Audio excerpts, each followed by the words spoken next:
I want to start my talk by asking you to imagine your dream home.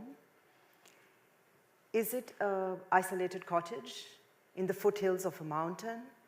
Or are you imagining a villa with stunning views of the ocean? Or do you see yourself in a penthouse in the heart of a bustling city? Dream homes, dreams and homes. These are the two concepts at the heart of my research into urban regeneration that I've been conducting since 2017 in Colombo, Sri Lanka, where I've been studying the impact of urban regeneration on Colombo's poor working class communities who live in the heart of the city. In my talk today, I will discuss the creative potential of combining dreams and dreaming with the concept of home for community-focused research into housing and urban planning. But first, an overview of the problem. Urban regeneration or urban renewal has become a major element of urban policy in countries in both the global north and the majority south. Urban regeneration refers to a process by which public funds and private finance are invested in addressing the problem of urban decay, with the aim of increasing urban prosperity and the quality of life. It involves the clearing out of slums in inner cities in favor of new housing, new businesses, and other developments, including the preservation of heritage. The dark side of urban regeneration is gentrification and the privatization of public spaces. In South Asia, urban regeneration has been undertaken with the aim of building world-class cities. Rather than improving access to services, world-class city-making has resulted in the deepening of inequalities. The research at the center of today's talk was part of a three-country study of urban regeneration in Mumbai, India, and Lahore, Pakistan, funded by ESRC's Global Challenges Research Fund, Rethinking the Off-Grid City. These cities were selected because they are sites of large-scale urban regeneration projects undertaken by government with the aim of making each of these cities a world-class city one. The overall objective of the comparative study was to investigate one of its main consequences, the forced relocation of marginalized communities, namely the poor working classes in Colombo, urban farmers in Lahore, and indigenous tribal communities in Mumbai, and their impact on the access to land, housing, and infrastructure services. In 2009, when the 30-year-old civil war finally ended in Sri Lanka, the then government launched the Urban Regeneration Program with the aim of transforming Colombo into a world-class city. The aesthetics of the world-class city regarded poor working-class neighborhoods an eyesore. Historically built close to commerce and industry, these neighborhoods were reconceptualized as underutilized land in need of liberation for more lucrative commercial projects. The solution? With the objective of beautifying the city and making Colombo South Asia's destination for luxury homes, the government resorted to forced evictions of working-class communities, relocating them to state-built high-rises at the peripheries of the city. Thousands of people for whom central Colombo was home for generations lost their homes during this time. The heart of the problem for me was how urban generation values property over people. Malls, hotels, and homes for the rich were being built over the demolished homes of the poor. The working classes found themselves pushed to the outer edges of the city, far away from their ancestral homes, their extended family and kin, their neighbors, and their community. The home is a powerful metaphor for our sense of being and belonging. It permeates our collective imagination as a place of refuge, providing the basic needs of food, shelter, and clothing, and our existential needs for care and companionship, safety, and security. In The Poetics of Space, the French philosopher Gaston Bachelard places the home at the center of his exploration of space and its relation to intimate being and becoming. For Bachelard, the home is once a shelter and dream world, a space of intimacy and memory that nourishes the body and cradles the soul as it dreams of possible futures. Inspired by Bachelor and feminist geographers studying the home, I was interested in exploring the following questions. What does home mean to marginalized communities? How do people experience being, becoming, and belonging amidst political turmoil and economic precarity? Who is tasked with the labor of producing and rebuilding home and community? My research in Colombo, Sri Lanka set out to study one of the oldest working class communities in the heart of the city.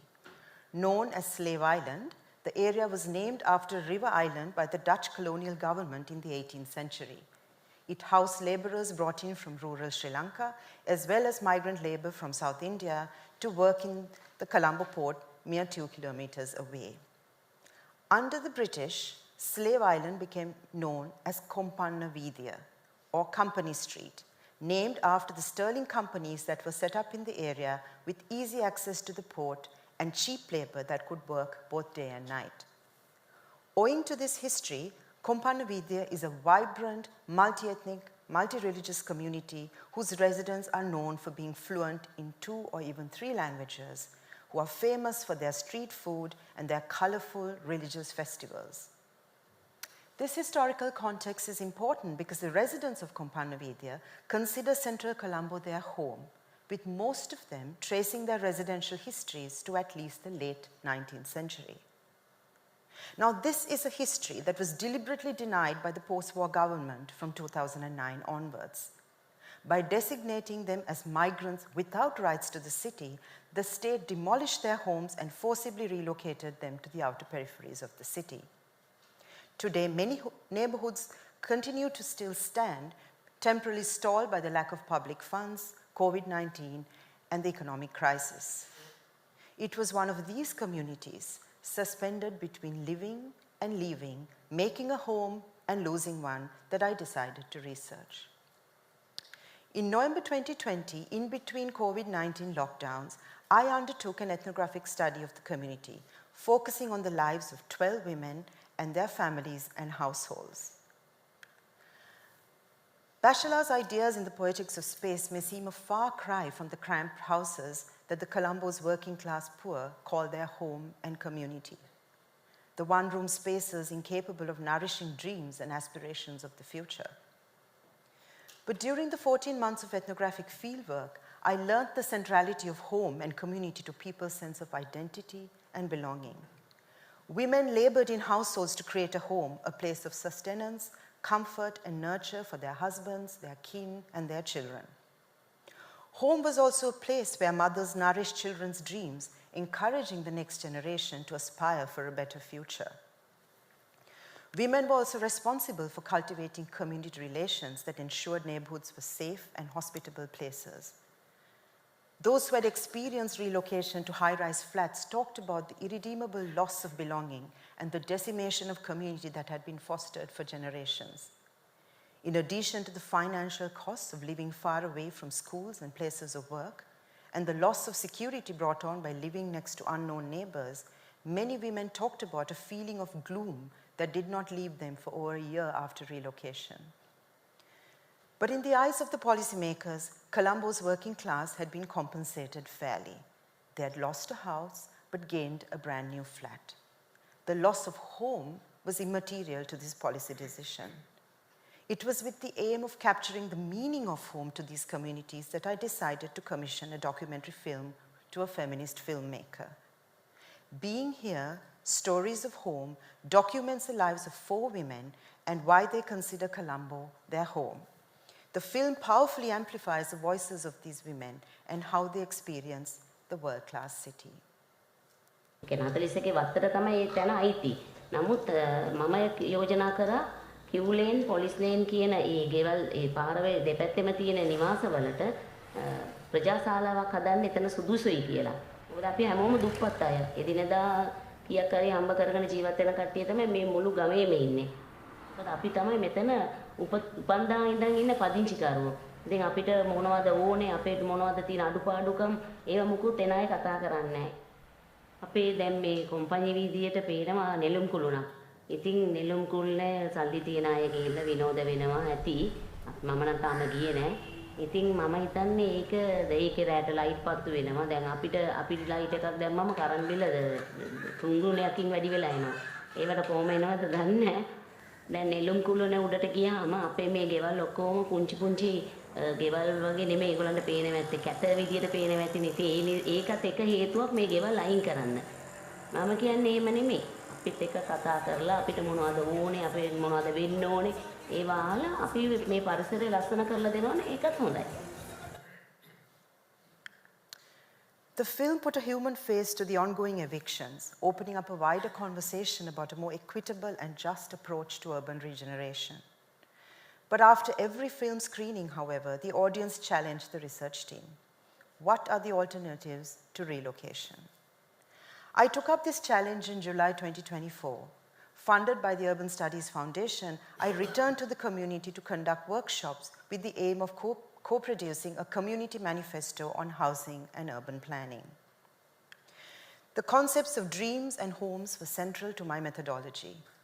Through imaginative play and utopian thinking, the workshops created a space for Colombo's working class poor to imagine an alternative future where their needs and aspirations were central to urban planning and development. Building a community manifesto through imaginary play was a bold experiment in reimagining Colombo as the home of the working classes. Rather than focus on how politicians and planners were excluding them from their vision of a world-class city, my methodology asked the community to imagine Colombo as a utopia. We started by asking participants to draw their dream home. We told them that there were no limitations to the land they could access or the funds they needed to spend to build their dream home. Their drawings provided deep insights into what kind of homes they desired. Not grand designs, but simple homes with access to sunlight and fresh air, spaces for privacy and quiet, and for all of them, a little garden. Rather than a one-size-fits-all flat, the participants drew homes that met their various living arrangements, from nuclear families to multi-generational households.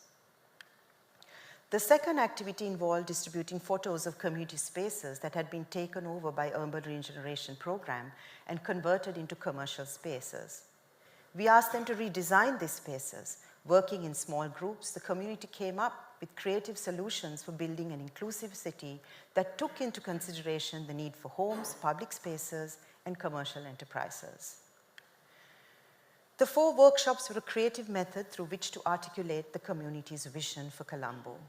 Rather than dry policy language, their dreams helped me access the underlying principles of a community manifesto. In the weeks following, using the drawings and discussions, I drafted the manifesto, interspersing them with direct quotes from members that ended up reading like poems. In August 2024, following another round of workshops, the manifesto was finalized. In these workshops, I not only asked the community to read the draft and give me feedback, but I playfully challenged them to act out mini dramas. Meeting with a local government, an opportunity to give a TV interview, a conversation with presidential candidates on their campaign trail. This was a way of testing how the manifesto could be used for advocacy. I will end my talk today by giving you a few glimpses into the community manifesto. It begins with the following poetic quote: "The city is our village. Colombo is our home. We are from here." It then declares, we believe the heart of the city is its people. We call upon political parties, policymakers, etc. to commit to the following: healthy and livable homes, caring communities, and an inclusive city. The manifesto then defines very clearly what each of these principles mean. For example, a healthy and livable home, the manifesto reads, should have access to natural light and fresh air, including in all its living and bedrooms, is a space that ensures privacy for family members and enables healthy, intimate relationships.